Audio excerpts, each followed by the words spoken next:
Where's Ellie? Well, she's out back with her critters. Ellie Mae? Yeah, Pa? Come on in here. Going to have a family confab.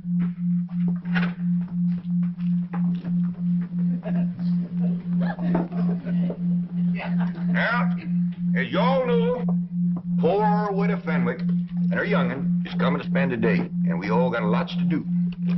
Fenwick.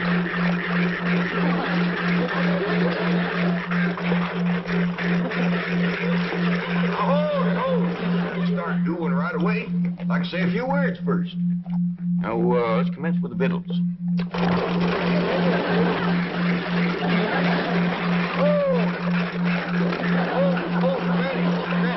I mean the victuals for the Fenwicks. What you got planned? Oh, possum stew, grits and jowers, some corn pone, and some pickled crawdads.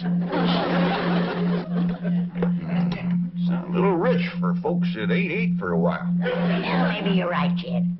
To get the wrinkles out of their belly, I'll start them off with some nice hot owl soup. That'll be fine. Now, Ellie, you and Jethro delivered them that box of clothes, right? That's right, Pal. I never knowed there were so many needy folks in Beverly Hills. Me neither. But by doggy, you gotta admire that widow Fenwick. She's poor but proud. Jethro and Ellie tells me that right up across the front of this little house of hers, she's got writ big as life, Fenwick House.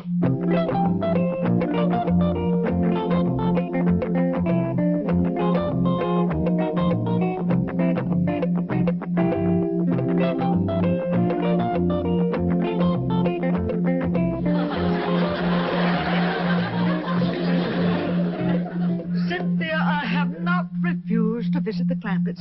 It's just that I can't bring myself to wear those dreadful clothes.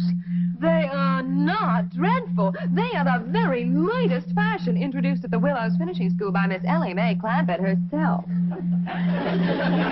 Don't you understand, Mummy? The latest thing is to look basic and understated. It has something to do with Zen. But they just don't look right. Mummy, when a girl as rich as Ellie Mae Clampett wears something, it's got to be right. Now, come on, let's not be the last millionaires in Beverly Hills to get the new look. The Clampett Look. Where's everybody going in such a hurry? We's gonna have Jethro load furniture take off to the Fenwicks. Well, now, hold up loading that truck again. How do we know that the family's gonna need all this stuff? Like I told you, Uncle Jed, they need just about everything. Well, how do we know their place is gonna hold it all? Let's go over there and take a look. Yeah. I'd like to see the winter's place. Well, now, Granny, I think the women folks better stay here in case they get here while we're gone. How about you men folks staying? Well, you women folks don't know how to drive the truck. Maybe I can. I ain't never tried. Crank her up, Jethro. Lift your Granny down. We'll be back directly. The widow's liable to be right stove up when she gets here, walking all the way. Don't worry, Jed. One slug of my rheumatism medicine and she'll be as good as new.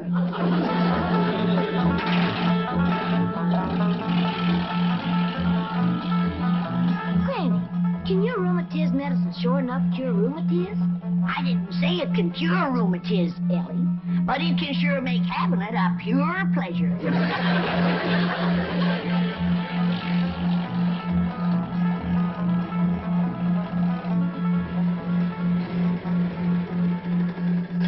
Embarrassing, Jethro, so if they still at home, we'll right quick drive by. Don't look like nobody's home, Uncle Jed. Well, come on, let's take a look around.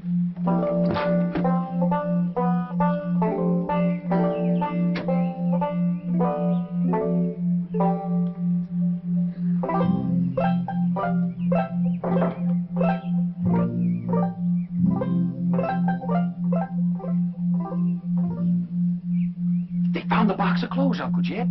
Right here's where Ellie and me left them. Jethro, I've seen places with little or nothing in them, but this is pitiful. A chair to sit on. Nor a bed, neither. Ain't got a wash bowl, or a pitcher to fill it with water, or a window big enough to throw it out. Hey, Uncle Jed, we gonna bring them some stuff? No, Jethro. You couldn't squeeze enough stuff in this place to make it fit for two women to live in. Well, then what are we gonna do? We You gotta get him to move into our place. It ain't gonna be easy, with her being such a prideful woman. But it just ain't right for us to have so much stuff and to let them live here in a place like this.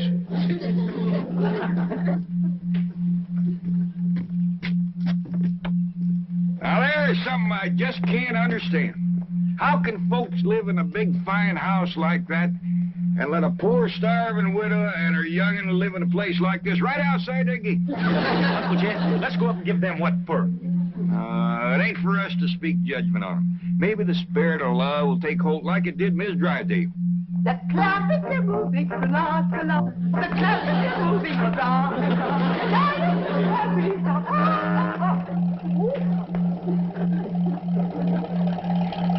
Drydale. Splendid. You came back with another load.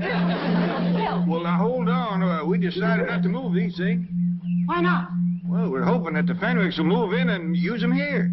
The Fenwicks? Mrs. Radnor Fenwick? Oh, yes, ma'am. You know, the widow with the skinny daughter named Cynthia. They are moving into this house? Well, we're hoping they will.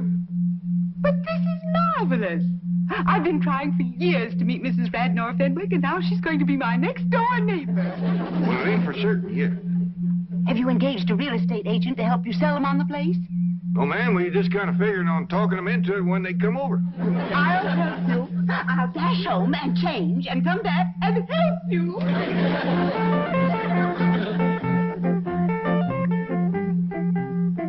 You see what I mean, Jethro? The spirit of love has put wings on her feet. That's what I say, Uncle Jet. Just look at her go over that head.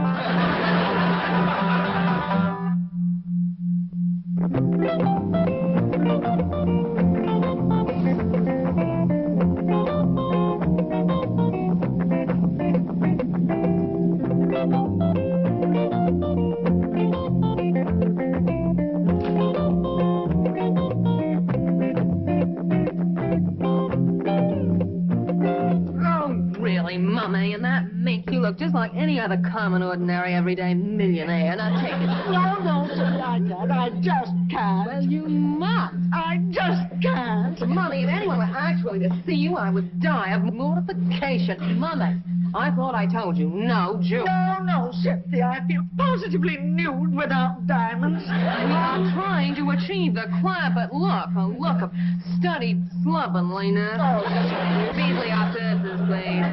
No, seriously, not those buckets. Be silly, Mummy. Yesterday, Ellie Mae Clampett carried one to school, and the effect was devastating. Oh, dear, if your father could see us now, he'd just turn over in his mausoleum. Beasley, get the rolls out of sight quickly. We'll call you if we need. Yes, Beasley, park it close by. Yes, I'll phone you to the front seat number. Oh, Mummy, look at that. Yes. Disgraceful, isn't it? Disgraceful? It's fabulous. Unbelievably understated. It's probably the only purely existentialist car in Beverly Hills. We must have it copied. Cynthia, we've used nothing but rolls for decades. Oh, Mommy, this is progress. Don't you understand? Frankly, no. I seem to have lost all sense of values. It's like a nightmare.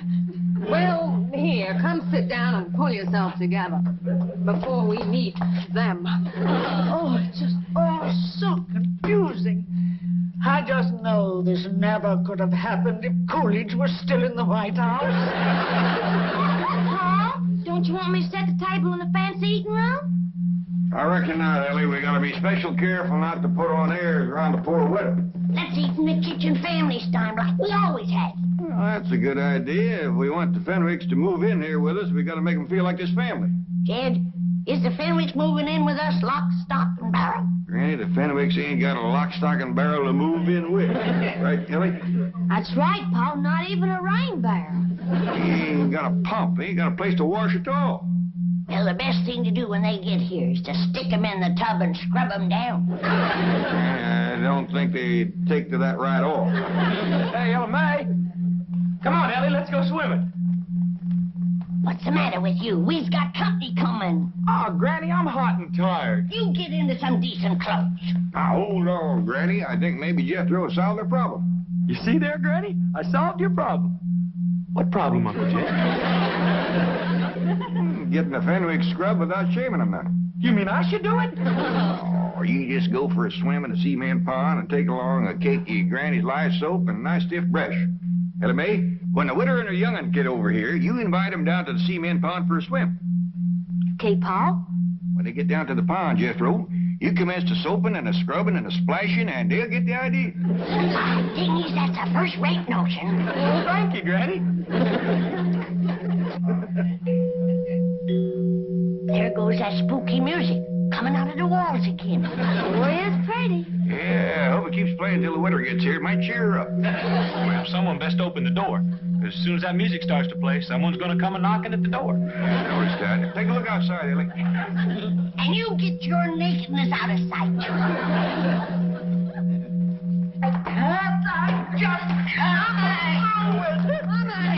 Mommy, please, you can do it. Come on, I'll help you. They's coming, but that poor old widow woman can't hardly make it. I'll get my jug. Is they wearing the clothes you bring them? Yeah, Pa, and toting buckets.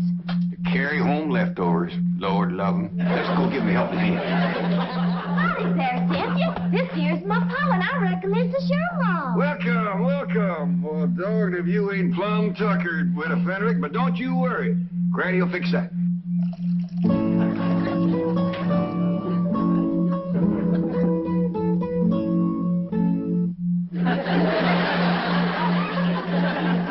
Granny, this here's Cynthia Fenwick and her mom. Howdy, folks. Take their buckets out to the kitchen, Ellie. Yes, sir, Pa.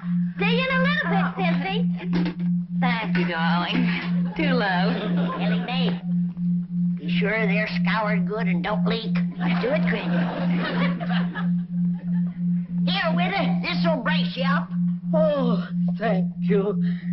Orange pickle? No, white lightning. Oh, I'm not familiar with the blend, but tea is tea.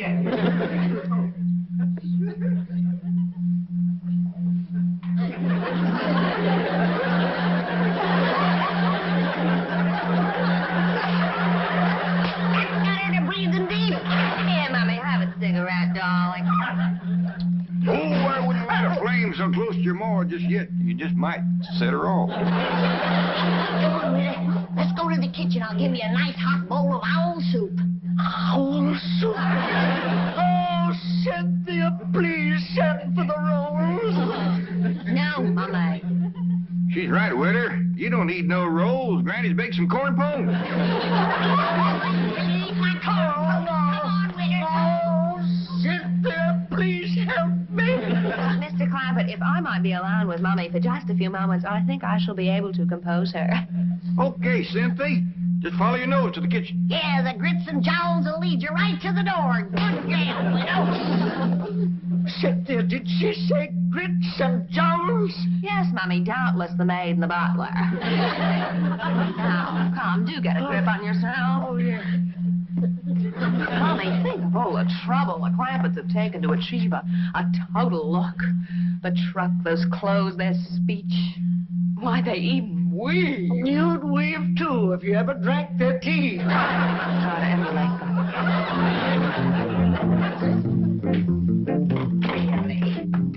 They'll never sell this house to the Fenwicks.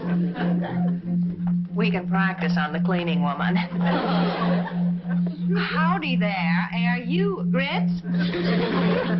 I beg your pardon? Oh, we all is looking for grits and jowls.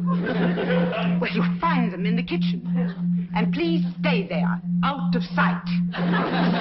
Now see here. We uns is friends of the Clampetts. Obviously. And the sooner you're all out of Beverly Hills, the better. Meantime, stay out of sight in the kitchen. That is the surliest cleaning woman I've ever seen. See, Mommy, even the Clampetts have a servant problem. Yes, for the first time, I'm beginning to feel a common bond with them. We're both members of an oppressed minority group. Millionaires.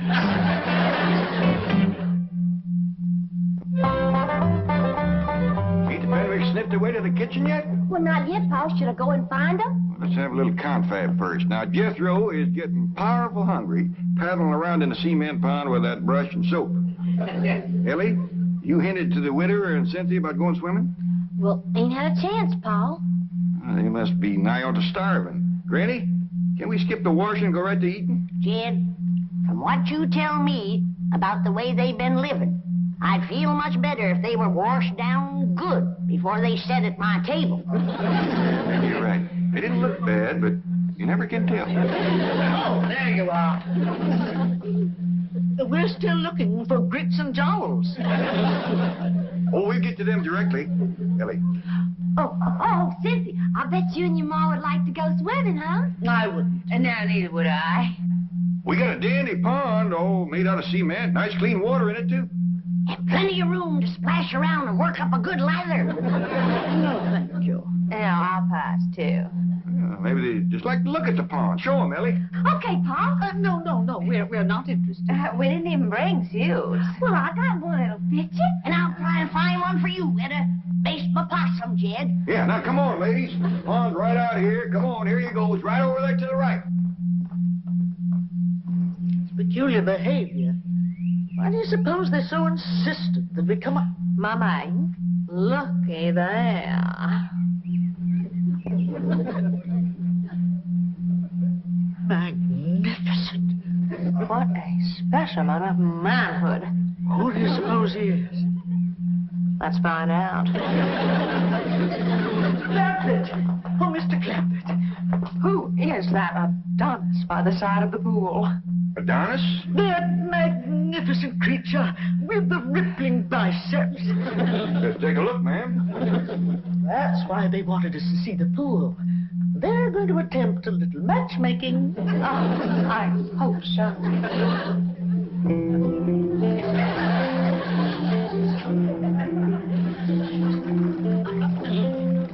Right there is Duke. Duke? He has a title? Yeah, Duke. Duke of what? Where's he from? Well, he was born in Oxford. He's been with us since he was a little feller. Then he's the Duke of Oxford. I reckon so. We just call him Duke. He hasn't got a wife, has he? Well, he's had his share of lady friends, but nobody right at the moment. Cynthia, I sure do hope you change your mind about going swimming. Oh, I have. Oh, Cynthia, you seem right fond of Duke. If you want him to like you, just tickle him behind the ear. He just loves that, Cynthia. And when he lays over on his back, scratch his belly. So don't stand there, get scratching. Sure know where to change, Ellie. Okay, Paul. Mr. Clampett, I imagine that Cynthia and I do appear a bit eager, but I want you to know that my daughter is worthy of royalty. We Fenwicks are a very, very old family. Oh, now, Witter, don't talk like that. There's many a good tune left in a old fiddle. Here's a brand new swimming suit. Never been worn before. It was given to Jed here for a wedding present. Remember, Jed? Too big. Wouldn't be enough left sticking out to wash. Wash? Well, we'll make do. You better leave the room, Jed. Go on out to the laundry tub, Witter, and peel your shirt off.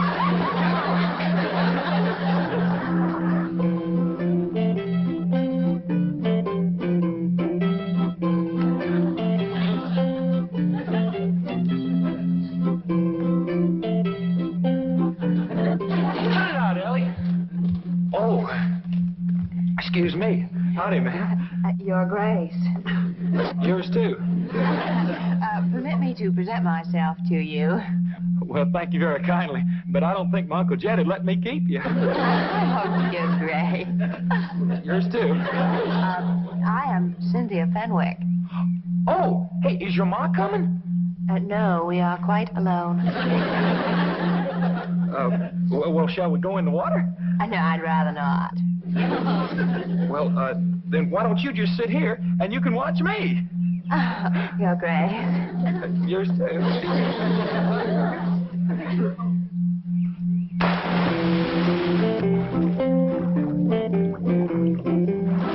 Now watch here. Are you watching, Cynthia? Oh, yes, I am. All right, now, here we go.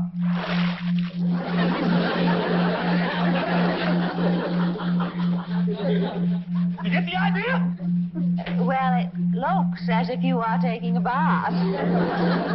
That's all right. Come on in. Your face. Yours too.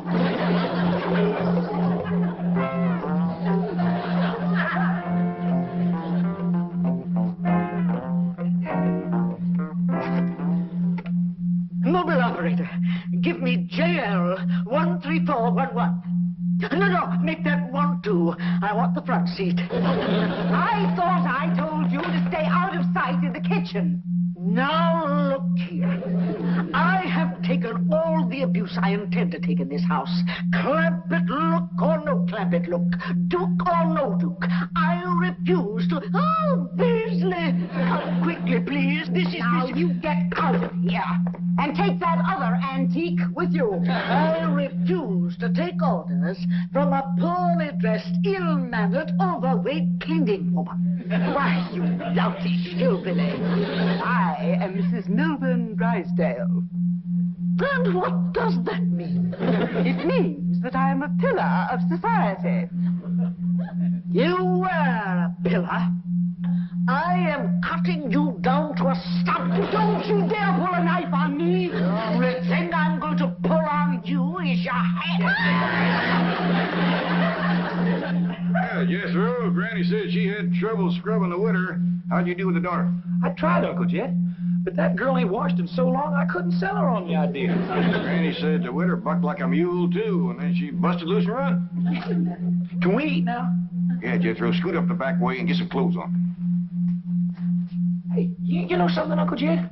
That skinny little rascal, all she wanted to do was tickle me behind the ear and scratch my belly. Paul, come quick. Miss Drysdale, the widow Fenwick, is having a real cat fight in the front hall. Let me up, you female wrestler. I'll have you drummed out of Beverly Hills. Now you collar. Hold her right here. Now I'm going to finish the job. Widow Fenwick. Did you call her Fenwick? I did. Here now, get off that poor starving Miss Fenwick. You all right, Winter?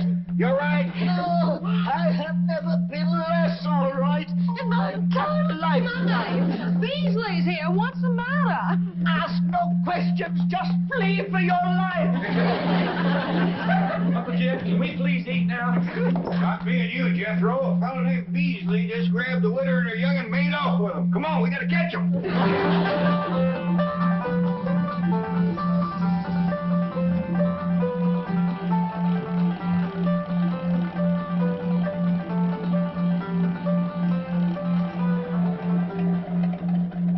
They turned right in there, Uncle Jet. Now the gates are closed. Well, I'll be doggone. That Beasley feller's the one that lives in that big mansion. And he's taken the widow and Cynthia into his house. And bound and scraping to him, too. Uncle Jet, you was right about not speaking judgment on that rich fella. Yeah, looks like the spirit of love sure took a hold of him, all right. Come on, Jethro, let's go home and have some possum.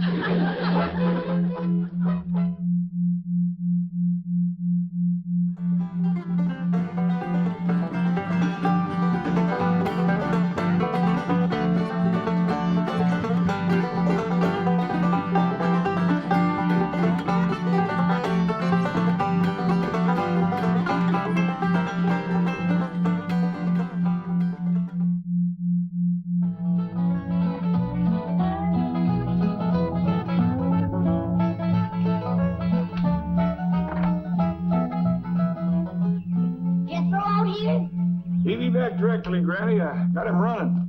Running where? Ooh, into town, back, uphill, downhill, around the golf pasture. What you trying to do to that boy?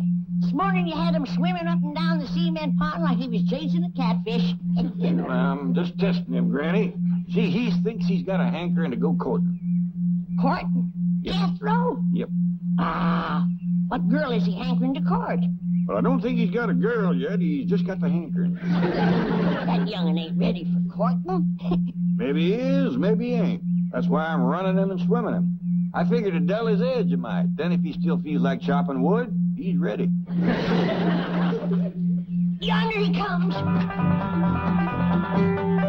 He don't look tired to me. Me neither. I don't think he's gonna be able to stop.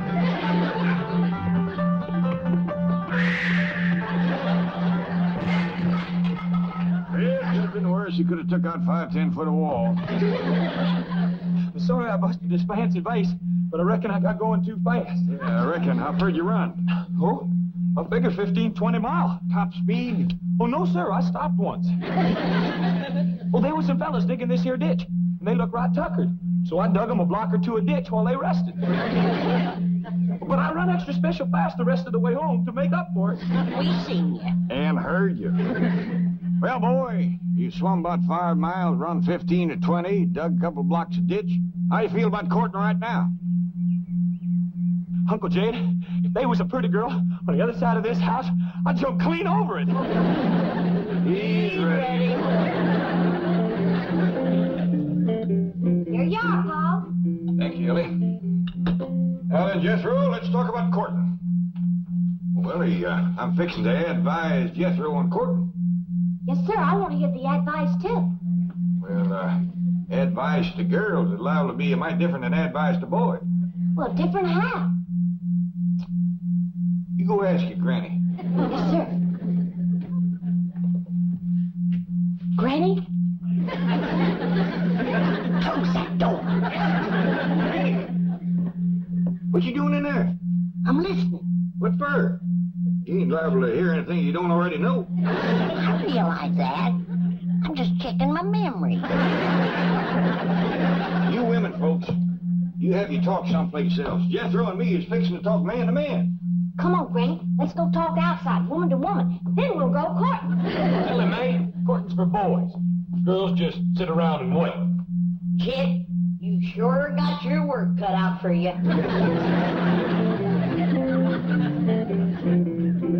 Now then, Jethro, how much do you know about courting? Well, it's kind of simple.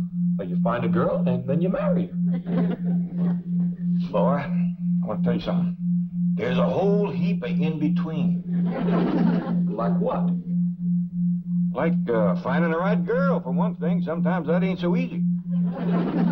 Well, Uncle Jed, how will I know when I find the right girl? Well, the way it happened to me, I knew just like that. I looked at her, she looked at me, and music commenced to play. Well, where was the music coming from? From our hearts, I reckon. Well, I ain't never heard no music come from my heart, or no one else's neither. Of course not, because you ain't met the right girl yet. But when you do, you'll hear it. I heard a bell ring. Does that mean something? Means somebody's calling. Kid Clampett speaking. Hello, Mr. Clampett. Jane Hathaway here. Did I by any chance leave a large brown envelope there last evening? Yes, ma'am. It's right here by the window. Good. I'll have Miss Trigo drop over to... Is Jethro there? Yes, ma'am. He's right here. I'll drop over and pick it up. No call for you to do that. I'll have Jethro fetch it right down to the bank to you. Uncle Jed, I want to commence courting. Just a minute. The bank is a fine place to commence. There's lots of pretty girls work there. Oh? Oh, yeah. Jethro will be down directly as soon as he washes up and puts on his good clothes. Well, no bother at all. Bye. Diggity dog! I'm going to carry this down to the bank, and I'm going to carry me a girl back. Whoa, whoa. It ain't as simple as all that. Even if you should find the right girl, you got to make courting talk first. I do? Why, of course. Well, Uncle Jed, how do you make courting talk? Well, you got to kind of sidle into it. Like you start off with, nice day, ain't it? And then you work around to where it looks like it's going to be a nice night, or a walk, or a drive, or a dance. And, of course, along the way, you got to throw in a couple of, my, ain't you pretties, and get your dandy dancer. We talk like that. I'll get you on now, Uncle Jed. All right, boy. You got enough to get you started. Yes, sir. Some girl is in for a mighty spirited courtship.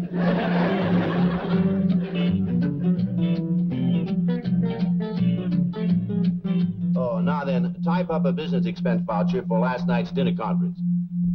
Food, $150. Beverage, $200. Entertainment, 15. Entertainment at a business dinner? Guest speaker. Gave a very interesting demonstration of the 27.5% depletion allowance benefits. I'd better make a note of his name. Of course. C.D. Laverne. Laverne C.D.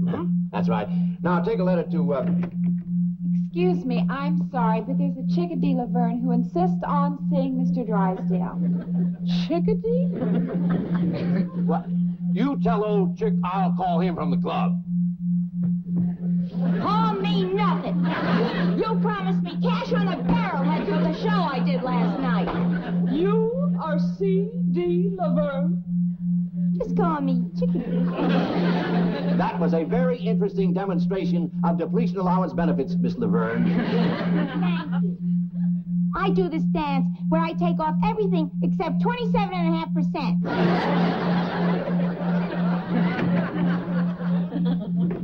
Howdy. Well, howdy to you. You're Jethro, aren't you? Yes, ma'am. You hear any music? No, should I? Oh, yeah. I should, too, but I don't, darn it. Well, if you'll wait, I'll hum something for you. What do you say, Chief? Oh, Jethro, how nice to see you. Howdy, Miss Jane.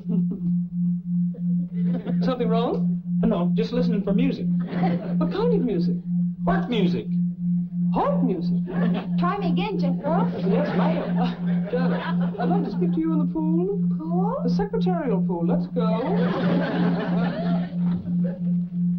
I shall return, Jethro. Here you are, Chickadee. Oh, thanks, Mr. Drysdale. You know, for your next dinner, you ought to use my specialty act. The one I'm famous for. Mm-hmm. They bring out this great big egg. There's music coming from it. The MC says, "Here's Chickadee." And I pop out of the egg, and I go into my dance. Oh, cute, huh? Tried to chase Manhattan Bank. They love big eggs. You don't even have to hire an orchestra. Look, I got this little transistor radio. See? Watch. I tuck it in here. That's very interesting. Don't call us, we'll call you. Of course, for my specialty, I have to charge a little more. Those big eggs cost a lot of money. I'll keep you in mind. Hi. Hi. I hear it. I hear the music just like Uncle Jed said I would. Uncle Jed? Yeah, he said that I'd know you was the one just as soon as I heard the music. Oh, he caught my egg. Come on, let's go. Wait a minute, don't rush me. Oh, I forgot. It's a nice day, ain't it? I mean, it's going to be a nice night for a stroll, a drive, or a dance. I mean, you sure are pretty. And I bet you're a dandy dancer and lots of sweet talk like that. Come on, let's go.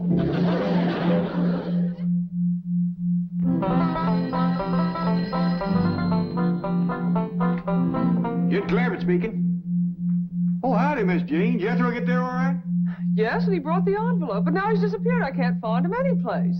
I see. Well, tell me, is the bank missing any girls? I mean, Jethro might have totally went off. Jethro?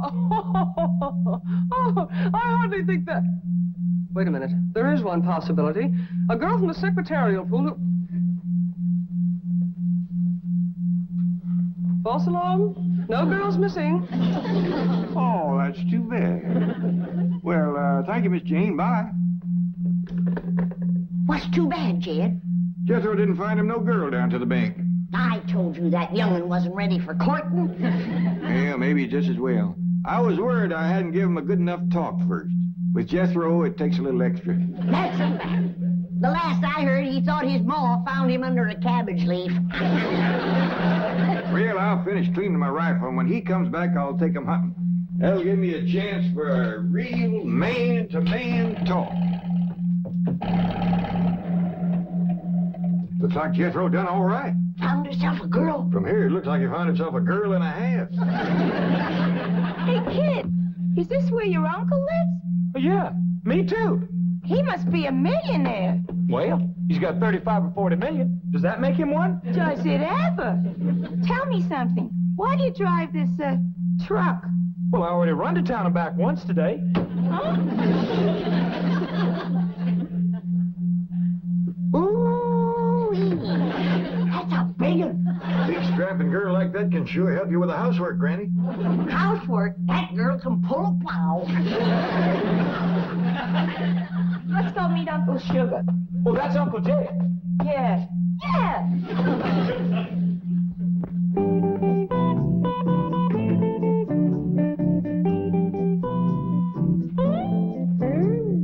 Gee, I finally made it. A private engagement in a big Beverly Hills mansion. Oh, hey, hold on. You're not engaged yet. That's right. Where's your uncle? Hey, Uncle Jed, I done found her. Come see. Here she is, Now, Jethro, stop your bellowing. Are we coming? Here she is. I heard the music, just like you said I would, Uncle Jed. The girl, the one and only, Miss, I don't know your name. Laverne. Chickadee Laverne. Howdy there, Miss Laverne, Chickadee Laverne. This here is Granny. Howdy. Howdy. You people live here? You own this mansion? Yes, ma'am. They found oil on our place back home, so we moved out here. Oh, you're one of those oil millionaires. I played all over Oklahoma and Texas. You don't say.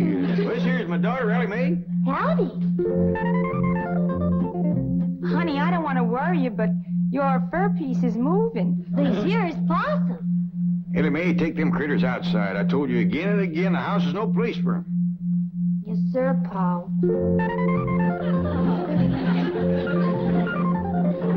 Well, when's the engagement? Tonight? Tomorrow night? I'm ready. Me too. Now, maybe we better get better acquainted before we start talking engagement. Why don't we all sashay out to the kitchen? Oh, come on, Miss Chickadee. I'll take you. What do you women folk think of her? Well, don't you think she's a little bit too old to marry up with Jethro, Pop? Of course she is. It kind of worried me, too, especially her talking about playing all over Oklahoma and Texas. Take a heap of years just to do that. She's about the right age for you, Jed. Granny. Yeah, why don't you marry up with her, Pa? Then I could have me a mom. Now, you hush that kind of talk to both of you. She's Jethro's woman. He found her. According to what he told me, it was true love, too. He heard their hearts making music and everything. I still say she's too old for Jethro. Well, you can't tell about city women, Granny. I've seen old ones that look young and young ones that look old. Well, I'll just go and ask her how old she is. Now, wait, Ellie. If we're going to find out Miss Chickadee's age, we got to do it in a kind of roundabout way. I don't want her embarrassed now. You leave it to me, Jed. Come on. What a kitchen. Oh, yes, ma'am. This here's my favorite room in the whole house, because this is where Granny keeps the victuals.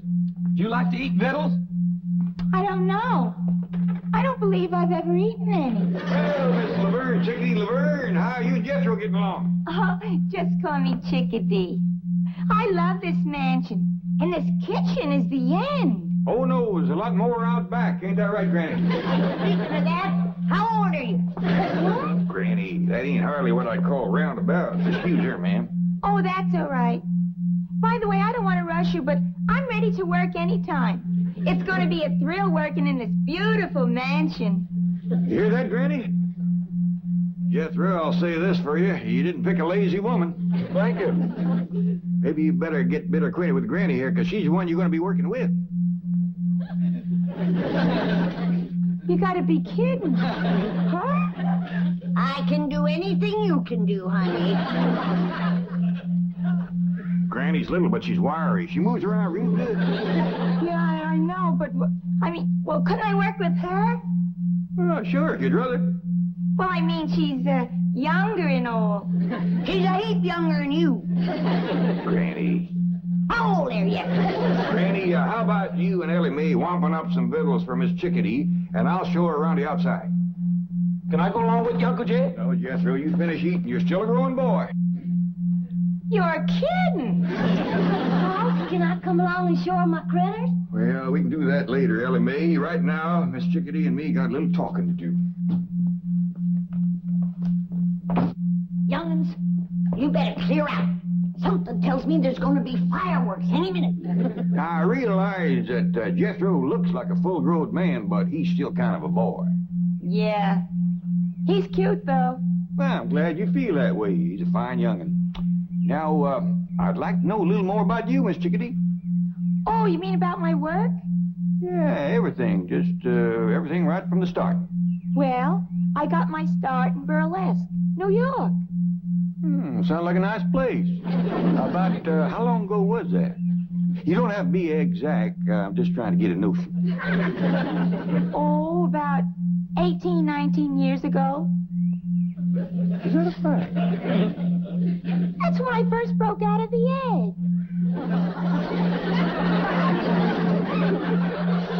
You come from an egg? Sure, you know about that, don't you? Oh, yeah, of course. I'll tell you what, why don't you go over yonder and look around the cement pond over there? I want to have a word with Granny. Oh, swell. I love this place. It's beautiful. Well, thank you, ma'am. I'll see you in a bit.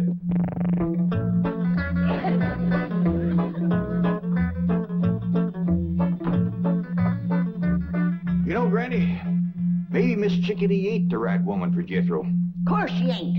She's too old for him. Well, ain't that so much. Fact is, she's only a little older than Jethro. Who says? She said.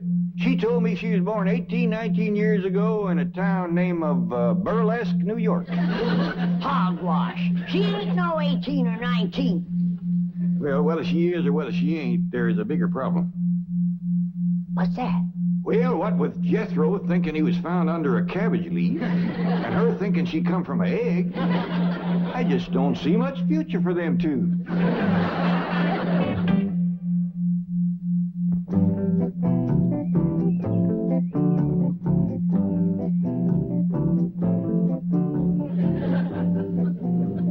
Sure do appreciate you showing me how to work with you, Miss Chickadee. Glad to do it, kid. Say, when you get your glove off, that's when we commence to working? Yeah, that's when we really get started. Tell me something. Your dad's worth like 35, 40 million bucks, right? Why do you want to work? Oh, I don't mind. Besides, if I don't, Granny will want me. Yeah, I had an aunt like that. She shoved me out on the stage when I was 15. I never knew my mother. Me neither. You mean your father's a widower? Yes, ma'am.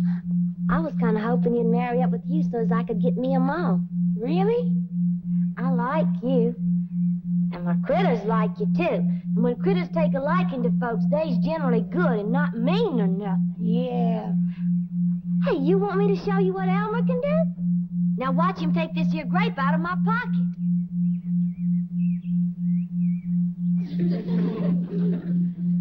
Say, he sure is clever with those little hands. Could he untie a bow? Sure he could. Elmer, you and I may be working together. Duke, according to what I've been told, 1 year of your life is the same as 7 years with human folks. That ought to put you close to 100 years old.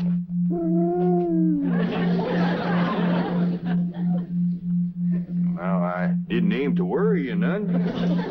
It's just that if I'd lived as long as you had, I might be able to work out this vexing problem I got with Jethro and Miss Chickadee. Well, if this ain't a fine howdy-do. You sit there a whittling like you ain't got a care in the world, when your own kin is fixing to marry up with a woman old enough to be his ma. I'm studying on the problem, Granny. Well, you better study fast, because as soon as Jethro is done eating, he's going to want to come in squirting.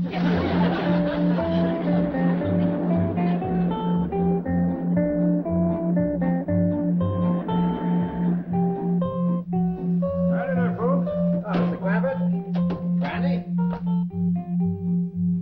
Mr. Clampett, I'm sorry to trouble you, but I need one more signature. No trouble at all. Not compared to the trouble we got with Jethro. Now, Granny. Well, hasn't he arrived home yet?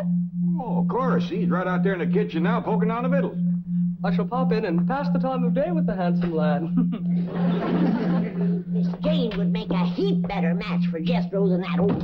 Now, Granny, don't bother Mr. Drysdale with our family problems. Now, Mr. Clampett, as I've said before, your problems are my problem. I am willing and I hope able to help you in any way possible. Well, that's mighty neighborly of you to take so much interest, but... Don't think nothing of it. We bankers like to take as much interest as we can.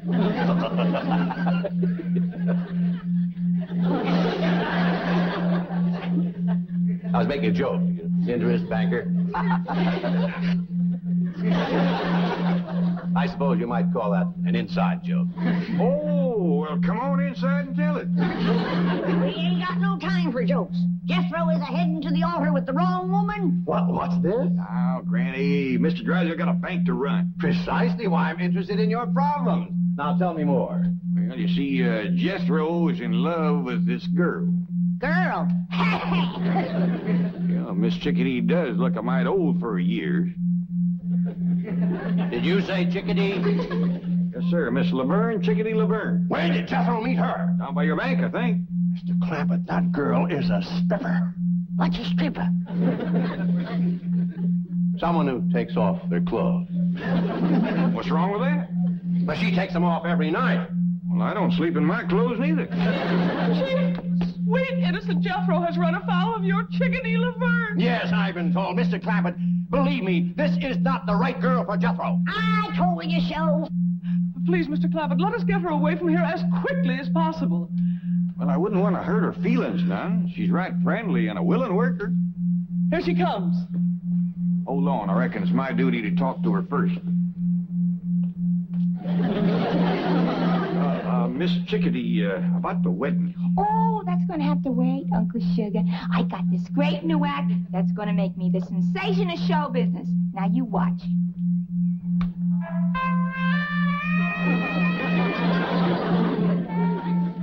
This is going to be a great act. The MC gives me a big intro. I walk through the curtains with this raccoon. Right away, he starts unfastening my... Great act. Great act. Now, let's hurry down the bank, and I'll sign you up for the big convention next week.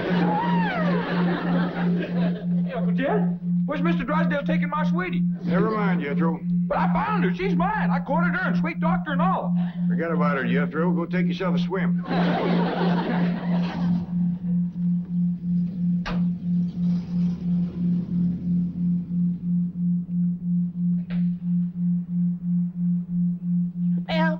We got shed of her. That's a blessing. More of a blessing than you know, Granny. I was falling in love with her. No. Yep. I looked at her, she looked at me, and music commenced to play. My age, too.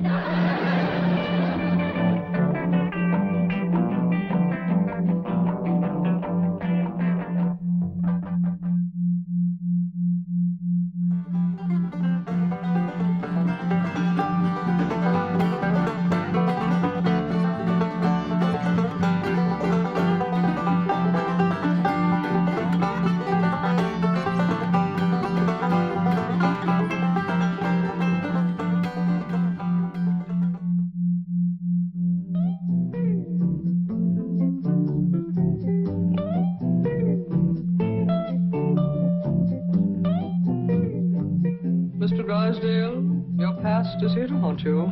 What? Miss Chickadee Laverne.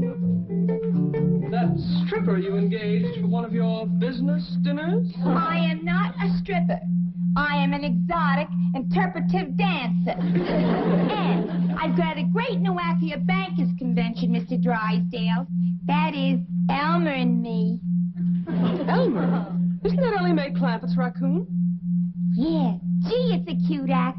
See, I'm Little Red Riding Hood, and I'm walking through the forest with a basket of food for my granny, and I get lost, and this raccoon finds me. He's sitting on a rock, and when I pass by, he reaches out with these cute little hands, and he unties the bow that holds up my skirt. And... Miss Laverne, we are not interested in the sordid details of your ecclesiastical performance. What'd you say? Don't ask me. Shame on you for contributing to the delinquency of a raccoon. I shall harbor him safely in my office until such time as I can return him safely to Ellie Mae. Come, Elmer. What's with her? Without Elmer, I got no act. Yeah. Get yourself another raccoon, but not for the bankers' convention. I don't think the act is suitable. Oh, so you're backing out on me, too. Just like the Clampetts did. The Clampetts? Yeah. I was promised an engagement up in their mansion. Then they changed their mind. Jed Clampett would never hire you. His idea of entertainment is square dancing. Well, I've danced for plenty of squares. And speaking of squares, it was that big kid Jethro that asked me.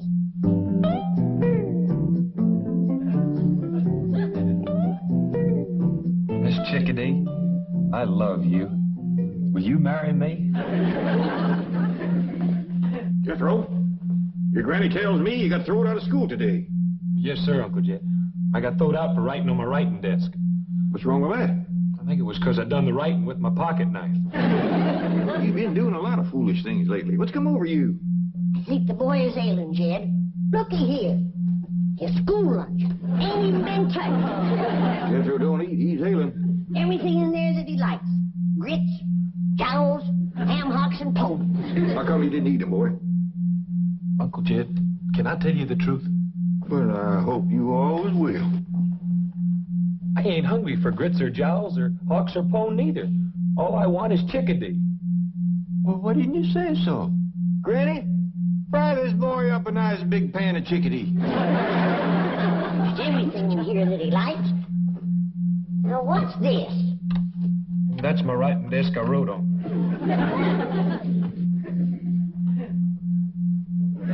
Chickadee, ain't that big strapping girl you brung home the day that you went courting? Yes, sir, Uncle Jed. Found her in Miss Hathaway's office. She's a mighty handsome woman. Said it afore and I'll say it again. She's too old for Jethro. I'm deep in love with her, Granny. Hogwash. How come you never spoke up about this before? Well, I knew Granny was a ginner. I was afraid you might be, too. So I thought I'd run off and marry her and live happy ever after. Jethro, it takes two people to make a happy ever after marriage. What makes you think that Miss Chickadee is in love with you? Well, she loves me enough to get engaged. Well, you overheard how happy she was about that.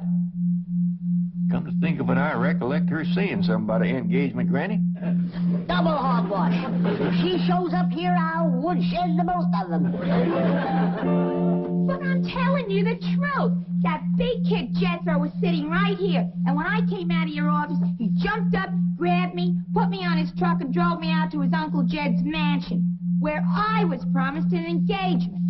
Jethro is a headstrong, impetuous lad given to irresponsible behavior at times, but I assure you, Mr. Clampett would never engage the likes of you. Listen, honey, you don't know those oil millionaires like I do.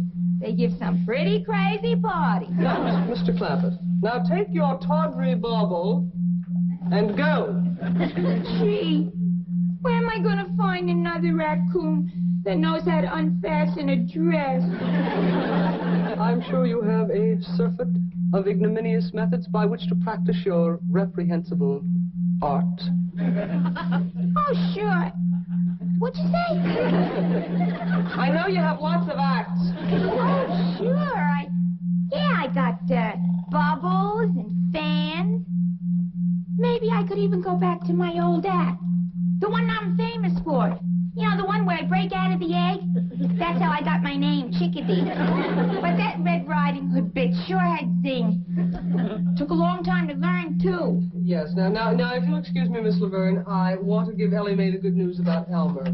I bet if the Clampetts saw my Red Riding Hood act, they would hide. Please go. Well, all right. Gee, what a grouch! Hello? Oh, Jethro, too. Jane Hathaway here. Oh, Miss Hathaway, I'm sure glad you called. I've been trying to get up nerve to call you all week. You see, I'm deep in love, and I want to get married right away and live happy ever after. Jethro, you are an impetuous lad. This is so sudden. Oh, no, it ain't. Well, I've been in love ever since that day in your office, when we looked at each other and heard music playing. Heart music. Now, calm down, dear boy. I'm coming up right away to bring Ellie's raccoon, and we shall pursue this further. Oh, thank you, Miss Jane. I figured if anybody could find Miss Chickadee, it's you. Well, thank you, Jethro. I'll find who? Chickadee Laverne. Jethro, I'm flabbergasted. Why, thank you. Will you find her and bring her up here so I can marry her and live happy ever after? I'll do what I think is best. I'll do my best for you, Jethro. Uncle Jed! Uncle Jed!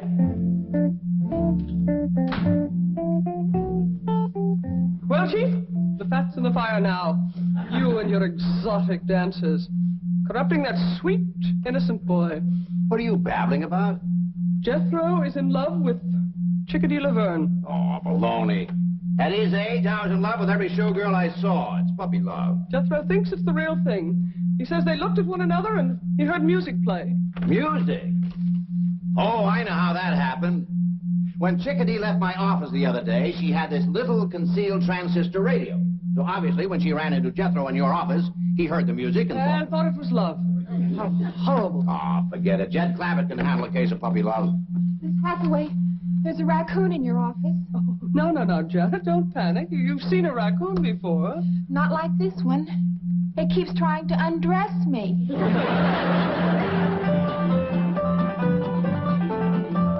Couldn't catch him, huh, Ellie? No, sir, Pa. Jethro's running top speed, and he just keeps yelling for you. Well, we let him circle the house again. Head him off out here. Yeah, look what Jethro done. I was sitting in my rocker and he run me down. Didn't even stop. Well, you gotta remember, Granny, that boy's in love. We's gonna stop him this time around. Well, when you catch him, I'm gonna smoke his britches for him. Uncle Jed! Sound like he's rounding a far turn. Uncle Jed! Want me to trip him and set on him, Pa? No, I'll head him off, Ellie. Uncle Jed! Uncle Jed! Come in slowing down now, Jethro. I'm right here.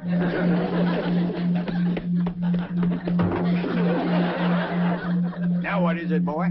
Miss Hathaway's gonna find Miss Chickadee and fetch her over. Yeah! I'm gonna see my sweetie!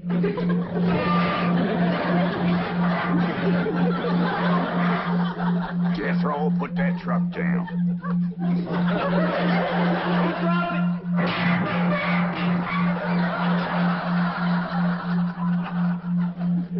Jethro, you's acting like a bee-stung bobcat. He's in love, Ellie.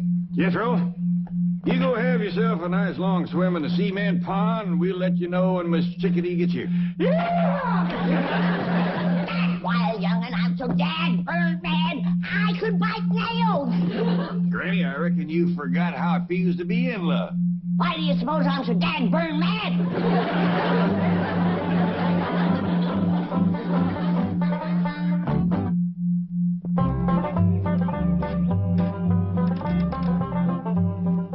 You know, Duke, just being you and me, I can't blame Jethro for his feelings toward Miss Chickadee. I was about to fall for her myself. Oh, it's the truth. I didn't aim to. Just happened. I looked at her, she looked at me, and dogged if I didn't hear music playing. Uh-oh, yonder she comes.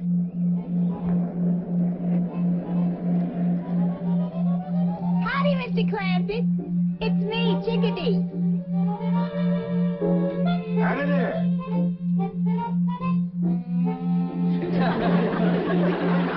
What's the matter? Is there something wrong? Yes, ma'am. No, ma'am. I reckon you will see Jethro. Right this way. Wait, Mr. Clampett. It's you I want to see.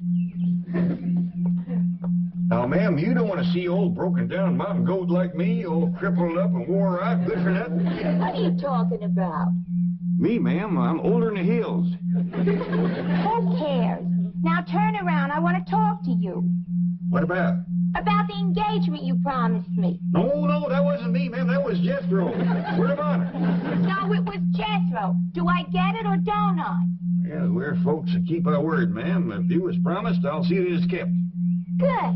I'll go get my clothes in the car. You already brung your clothes, ma'am? Yeah, it's the outfit I work in. Red Riding Hood. Where do you see it?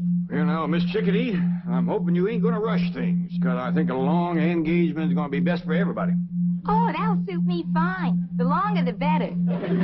Because I don't hardly think you're ready. What do you mean I'm not ready? Well, you remember how you told me about coming from a big egg? Oh, yeah. But I've learned something new since then. Yeah, That's a step in the right direction. Now, a raccoon finds me in the woods.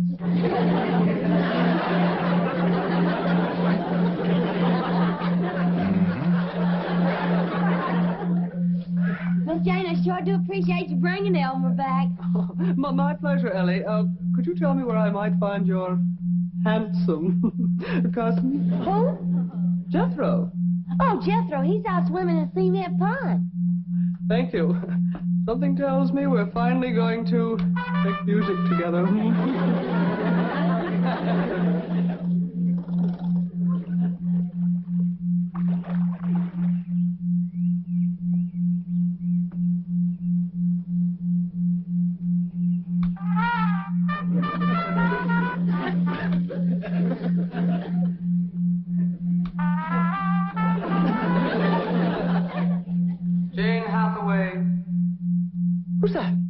I am your conscience, and I am shocked at this nefarious scheme to trap handsome but innocent Jethro.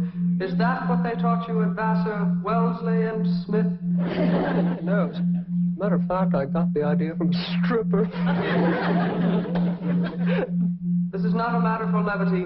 Remember your sorority motto, super omnia fides. Yes, of course. Honor above all. Conscience. Yes, Jane. I'm sorry. I must have lost my head. Forgive me.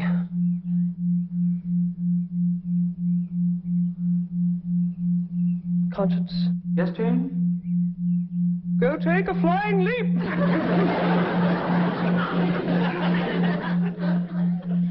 Oh, howdy, Miss Jane. Hey, did you bring Miss Chickadee? No, forget about her, Jethro. Look deep into my eyes. And now, stay tuned for the news.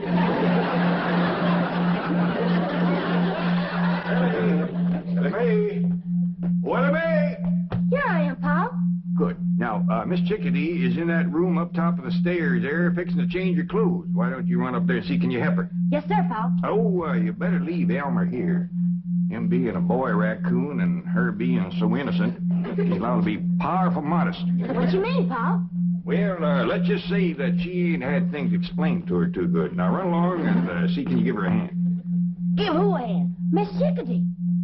Is she in this house? Right at the top of the stairs. I'll give her a hand right where it'll do the most good. Granny, maybe you better hear this setting down.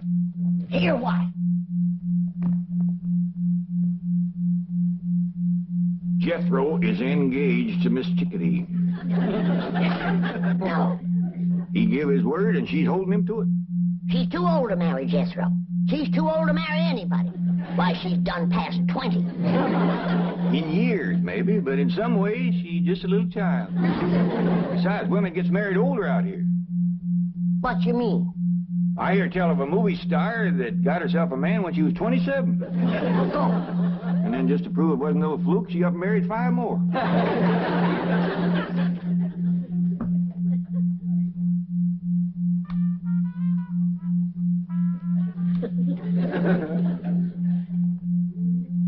Jethro, just once more, gaze deeply into my eyes.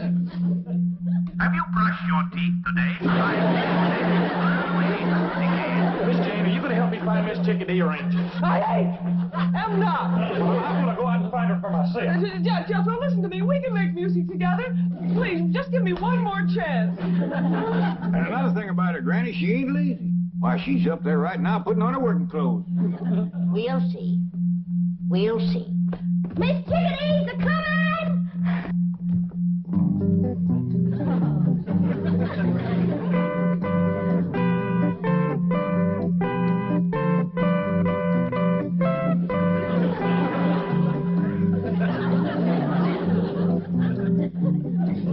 You say them's her working clothes? Yeah, I reckon that's a dust cap on her head.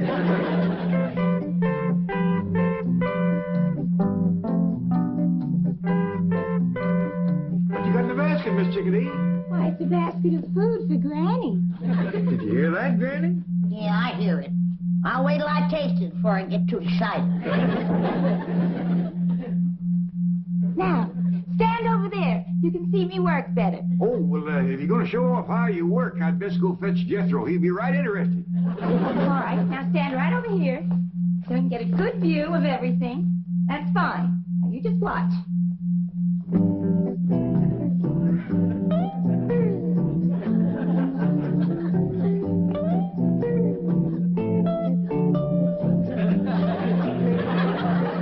Hey, Elmer, that wasn't your shoe. Shame on you, Elmer.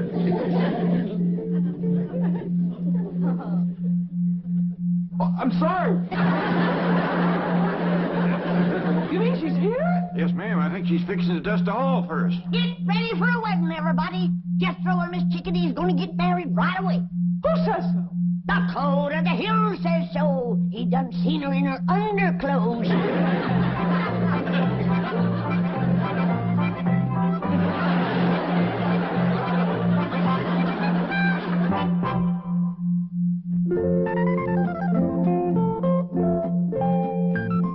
Chickadee, Elmer's awful sorry about what he done. Oh, that's all right, kid. Anybody can miss a cue. How'd you like my act? Well, I thought you acted real nice, considering. I'd have been a heap more flustered than you was. That's experience, honey. Have you seen my basket? No, ma'am, but me and Elmer will help you look. I don't want to lose it. That prop food costs plenty of money. What's prop food? Oh, it's made out of plaster and cement, stuff like that.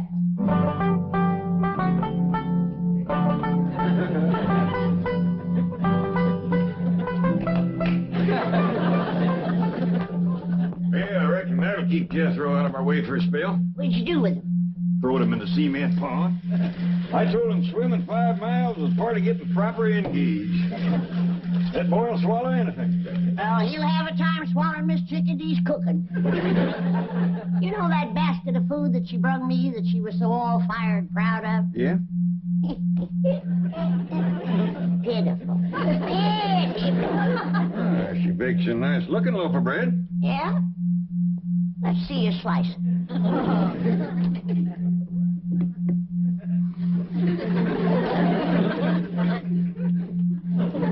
Don't seem to be strictly fresh. Why don't you come right out and say it? It's as hard as a rock.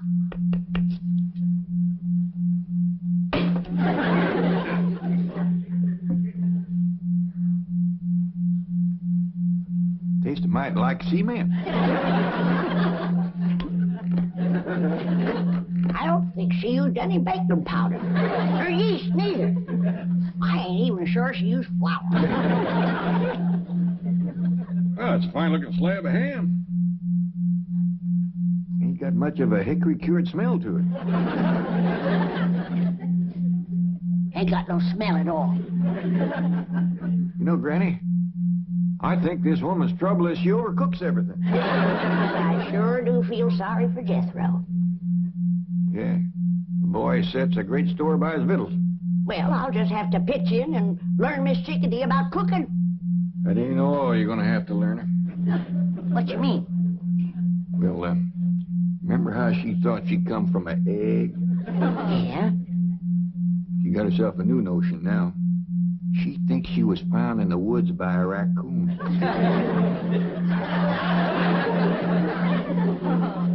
Yonder she comes. She took off her work clothes. Sure. Now that she's got Jethro hooked, we ain't gonna get no work out of her. Well, come in, Miss Chickadee. I hope you're feeling right to home. Oh, I'd love it here. Well, I see you changed out of your working clothes. Oh, I thought everyone had seen enough. I reckon Jethro has seen too much. Miss Chickadee, I hope you still favor a long engagement like we was talking about. Oh, like I said, Uncle Sugar, the longer the better. I'm glad to hear you say that. Now, I'm going to leave you two alone here to have a little woman talk. Woman talk? What we talk about? Everything, honey, right from scratch. And we'll commence with victuals. What are victuals? No. Well, we gotta start somewhere. Do you know how to fix a possum supper? I don't even know what a possum eats for supper.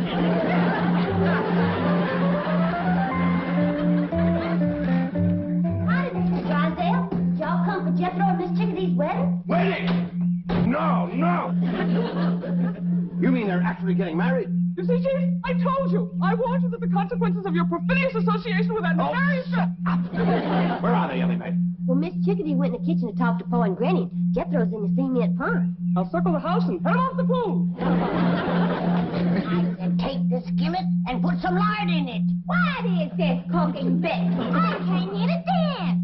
I declare I never seen a woman reach your age and know so little about life. Now, you take this skillet before I whomp you with it. All right. Well, I tell you this right now.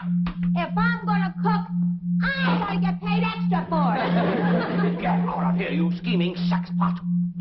How dashed you order me out of my own kitchen? About in here. Oh, Mr. Clampett, a thousand apologies for ever allowing this woman to come in contact with your wonderful family.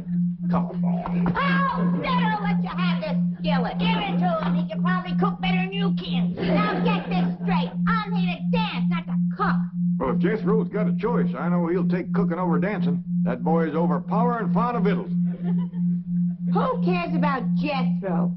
Well, I hope you do, seeing as how you're going to marry him. I wouldn't marry Jethro if he had your money. Well, I wouldn't marry you neither, Miss Chickadee. Well, that suits me fine. Give me my basket. Get me out of this nut house. Boy, what they don't want for their money. You gotta clean the house. You gotta cook. You gotta marry the kids. Wowie, wow, wow, wow. Jethro, I thought you said you were deep in love with Miss Chickadee. You said you wanted to marry her and live happy ever after. Granny, I could never live happy ever after with her. Why not? Well, Uncle Jed, it was all I could do to choke down one basket of her victuals. If I had to eat them every day, I'd die.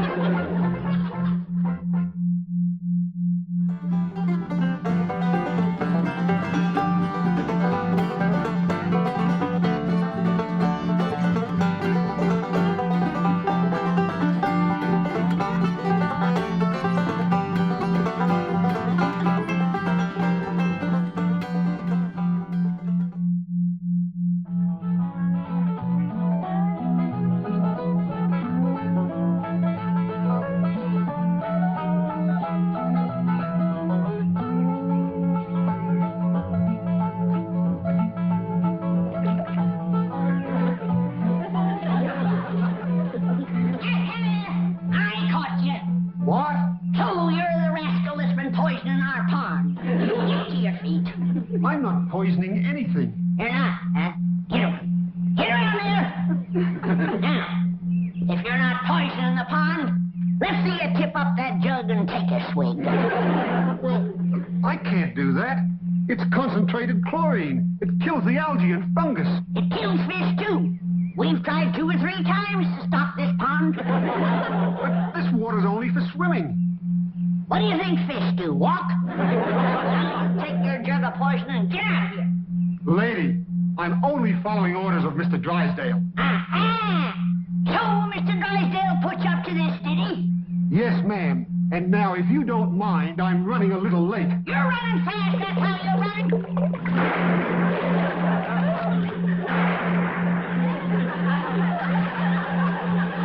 Sound like Granny must have treated something. All right, Jethro. Read me that letter from Mr. Drysdale's bank. I don't think you're going to want to hear it, Uncle Jed. It's terrible news. Like what? Like you ain't got no more money. I don't want no more money. I got more than I can use right now. 35, 40 million in it. Not according to this letter, you ain't got nothing. You're broke. Broke? Jed Clampett? Yes, ma'am, that's a fact. He's what they call overdrawn. What does that mean? Well, that means that you owe Mr. Drysdale's bank $34.70. Ah, that's why he wanted to get shed of us, putting poison in our pond. Next thing you know, he'll be burning down our barn. Ooh, Mr. Drysdale, that's who. Oh, he was nice as pie to you when you had millions in his bank. But now that it's all gone, he has no use for you. How could all that money be gone? Jethro, are you for sure positive certain that letter's for me? Oh, yes, sir, Uncle Jed. There it is, wrote in black and white. Mr. J.D. Clampett.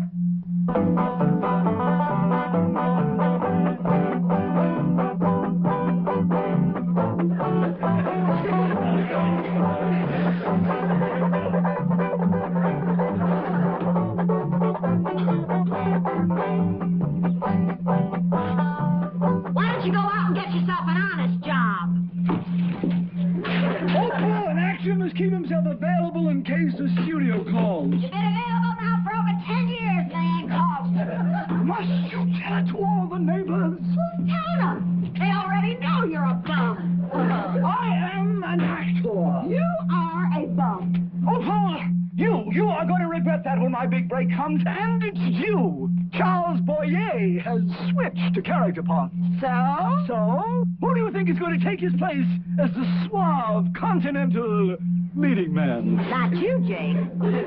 That Jacques. That jerk.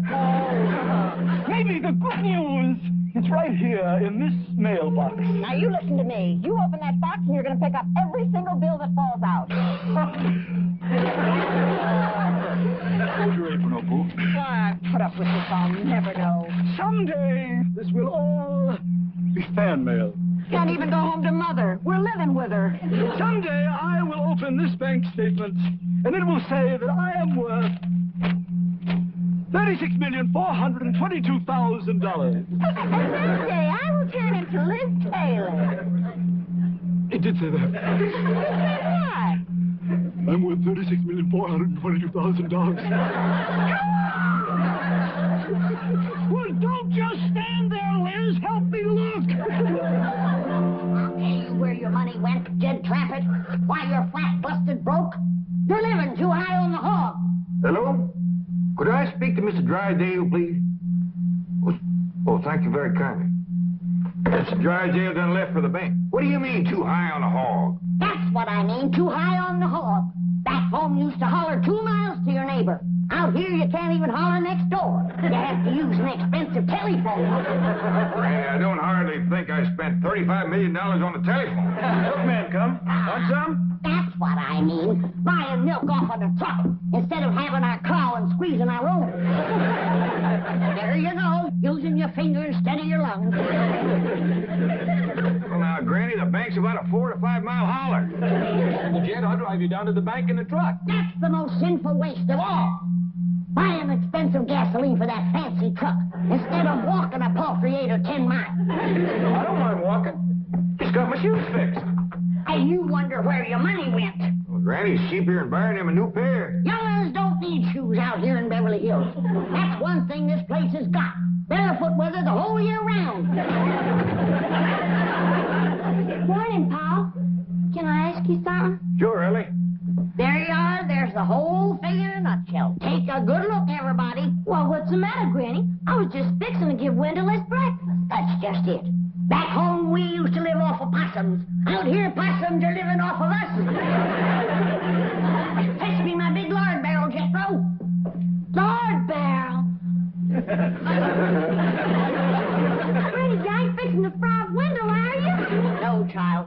I'm fixing to pack up our things and all our belongings and go on back home and stop this mad, crazy spending spree before we all end up in the poorhouse.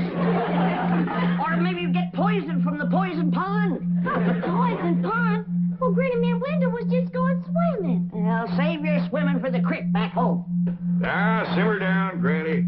I don't believe Mr. Drysdale poisoned our pond no more than I believe we spent all the money. Here you are, Granny. Hold it, Jethro. Put that down. Well, if it ain't spent, where is it? That's what I'm calling up to find out. Well, good morning to you, Commerce Bank of Beverly Hills. This here is Jed Clampett. Could I speak to Mr. Drysdale, please?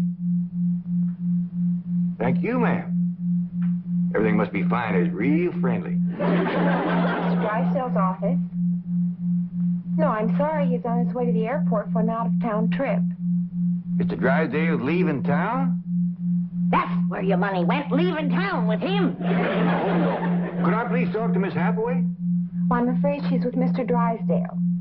Is both gone?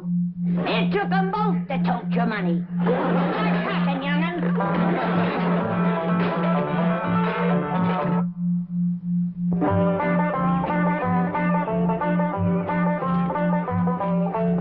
Come on, everybody, let's get going.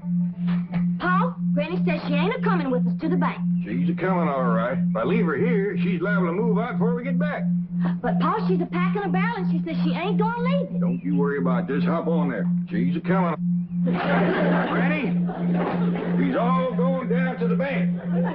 You want to sit up there next to Ellie?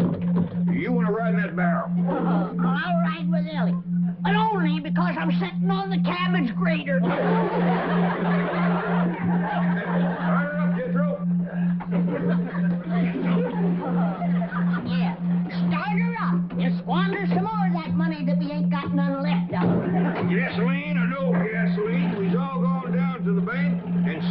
got this overdrawn letter. Let it roll, Jethro.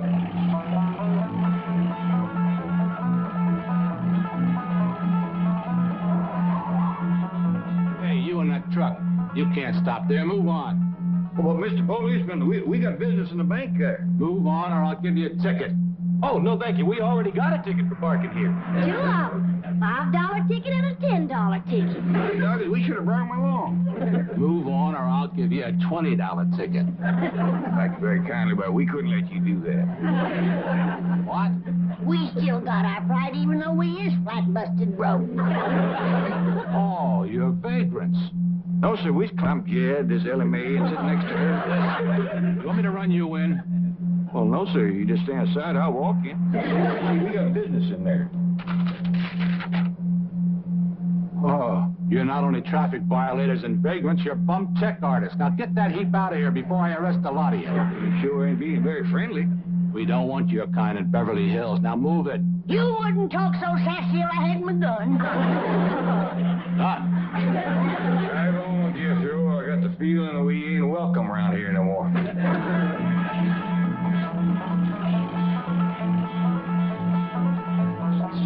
There's a cop. Maybe you shouldn't try to cash the check. Baby, it's the bank's mistake, not mine. Besides, is a man with $36 million going to miss a few thousand? Yeah, but it still seems dishonest. It isn't your money. Baby, to get a break in Hollywood, you've got to put up a big front. This is my chance. Next week, when I'm a big star, I'll pay it back. I'll pay it back. Well, Janet, Mr. Drysdale is winging east. And that leaves you and me to man this nerve center of our mighty bank. A little frightening, isn't it? Yes, Miss Hathaway. Now, during the chief's absence, I shall occupy his office and you will remain at my desk. Miss Hathaway's office. One moment, please. It's the new teller, Mr. Wilson. He said there's a rather shabbily dressed man by the name of J.D. Clampett wanting to withdraw $10,000. Wilson, Hathaway here. Don't let appearances deceive you. Mr. J.D. Clampett is good for any amount up to $36,422,000. Glad to help. $36 million.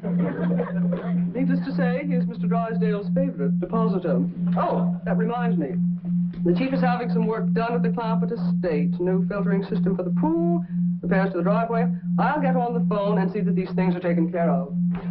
Oh, and, by the by, if Jethro should stop up to see me, just send him in. Jethro? Oh, he's that big, good-looking kid. I'll be watching for him. Janet, stand up, dear. Oh. Could you walk for me, please? Turn around for me, Janet, please. Around. You take the chief's office, I'll remain out here. That is an order.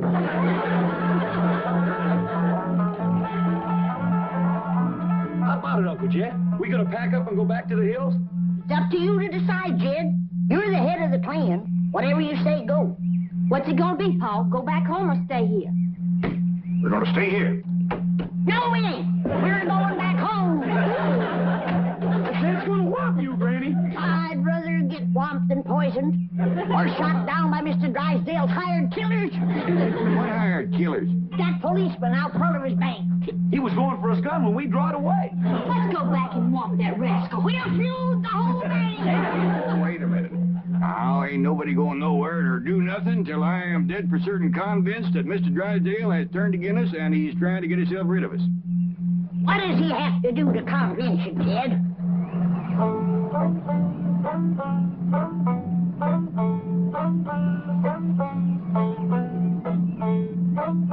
Who's that? I don't know, but I smell hot tar. Me too. Well, Jed, does tar and feathers convince you? Now, just calm down, everybody. Hey, mister, what you got in that little tank there? Hot tar.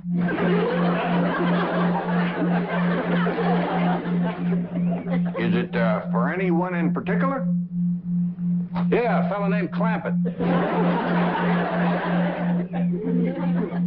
Is this your idea, or did somebody put you up to it? A man named Drysdale hired me for the job. Well, kid, heard enough? Convinced now? Of course he's convinced. Let's swamp that little rascal and head back for the hills. Oh, hold on now. I can handle that little feller. As far as the leaving goes, no matter how sorry Mr. Drysdale goes to treating us, we got to stay a mite longer. Why? What for? As it says here in this letter, we owe the bank $34.70, and we can't leave town owing money. We ain't got $34.70. Then we got to go out and earn it. Ain't never been at Clampett known to do a dishonest thing, and we ain't gonna be the first.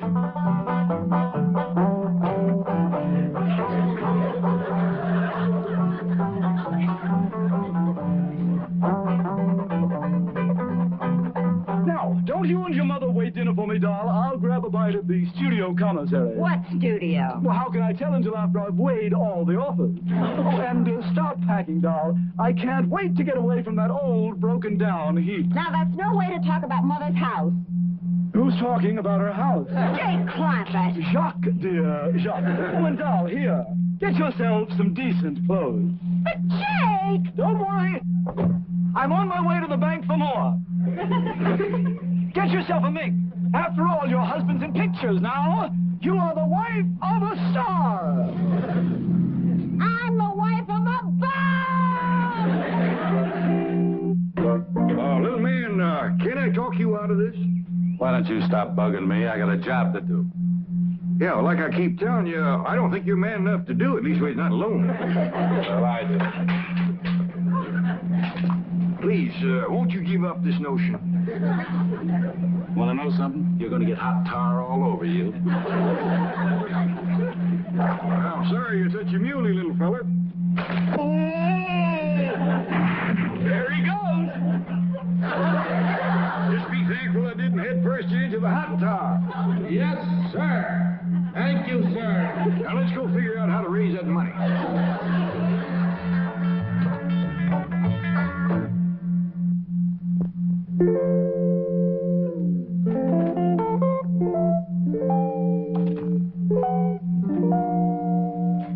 How about Rusty, my swimming, bird-loving cat, Paul? Do I have to sell him? Well, I tell you, Ellie, we do need the money, and swimming, bird-loving cats ain't too common. Might bring good price.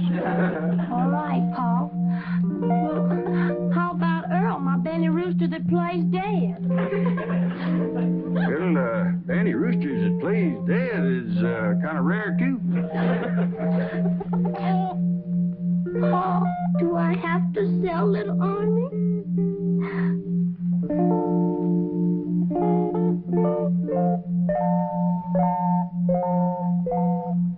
Well, I'll tell you what, Ellie. I figure on making so much money cutting and selling wood, and with Jethro helping, and Granny peddling her pickled crow's gizzards, you're selling your animals liable to burden us down with a lot of money that we just don't need. So, turn them all loose.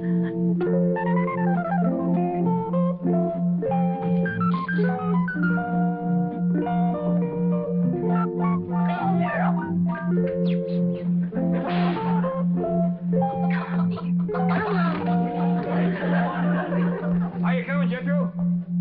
Putting everything all together, and we got 80 cents. We owe $34.70. How much does that leave for us to have to earn?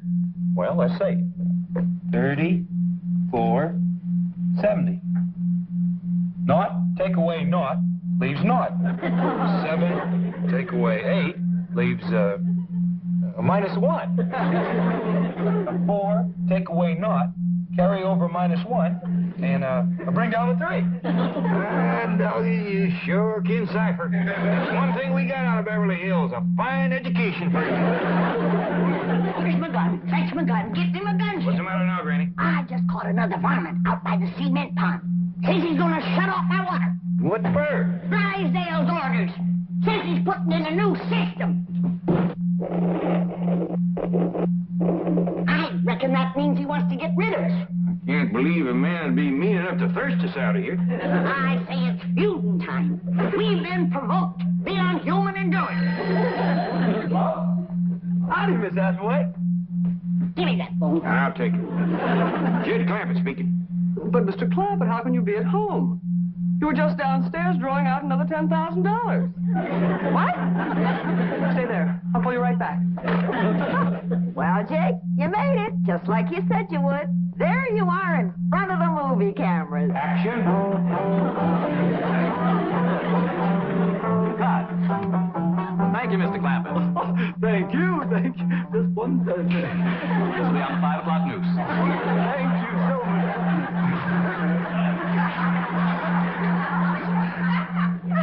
Well, did you hear that, Jake? You're going to be famous, just like you always promised. So, maybe a producer will see me. Call the studios and tell them to catch the 5 o'clock news. Of course, mere words can never express our deep humiliation over this unforgivable error. But your bank account has already been reimbursed, and Mr. Jake Clampett is safely in jail. In jail? Clampett? Well, yes. I don't hardly think we can hold still for that. But he took your money. Oh, any kin of mine is welcome to whatever I got. But you don't know that he is your kin. We don't know that he ain't neither. I reckon we'd like him fetched out of there just as quick as can be. All right, if you insist.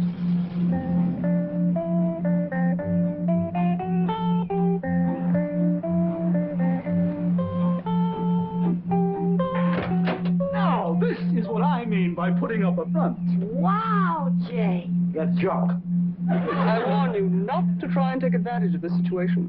I am certain there is not the remotest possibility that you could be even distantly related to these wonderful people. And I am rushing back to the bank now to check you out thoroughly.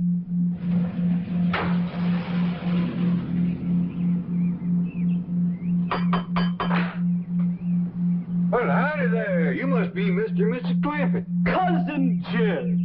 Pleased to meet you. Say, what side of the family are you from? This is my wife, Opal. And, darling, this is my long-lost favorite cousin, Jed Clampett. Howdy, ma'am. This here is my daughter, Ellie. Cousin Ellie. This here is Granny. Cousin Ellie. Say howdy to Granny. Howdy, Granny. This young lady belongs in the movies, and I'm going to see that she gets there. Well, thank you. Can we all go? There's going to be a double feature tonight. Marvelous. She's so wonderfully naive and unspoiled. And this here is my nephew, Jethro. Howdy. I hear tell you're a movie actor. Quite right, my lad. Well, let's all go and have some victuals and get better acquainted with our cousins, Opal and Jake. That's Jacques. That's Jake.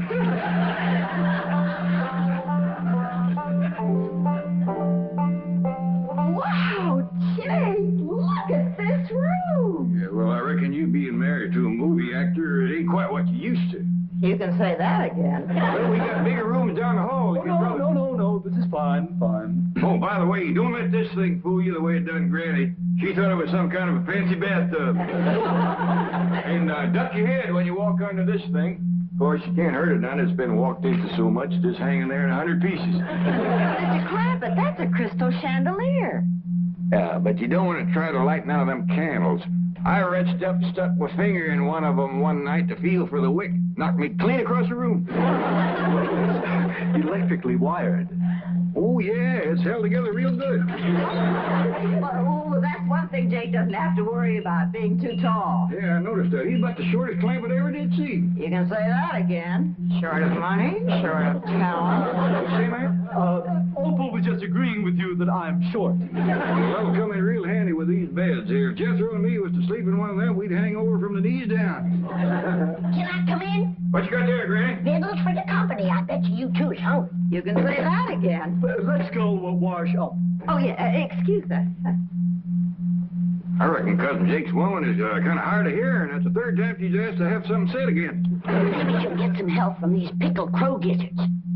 She just might. Ain't nothing here is better than a crow. Help yourself, kid. I got 56 jars of them. Oh, yeah, you made these to peddle to help raise money. Yeah, but now that we don't need the money, we got ourselves a couple of weeks of company eating. Hey, it's finger looking good, Granny. Can I have seconds? Hold on. Here comes Jake and his missus. Well, now, isn't this nice of you? I reckon it is. Jake here being our cousin. And a movie picture actor. You deserve the best. Hope you folks can stay a spell. Well, we wouldn't want to. Eat and run? Oh, I think we can manage at least a week. How do you like my pickled crow gizzards? What did you say they were? I said they're pickled crow gizzards. Granny's got 56 jars. We can have them 3 meals a day. Not into her. Reckon she ain't partial to crow gizzards. What do you think of them, Cousin Jake? Oh, I'm staying a week. This isn't the first time I've eaten crow.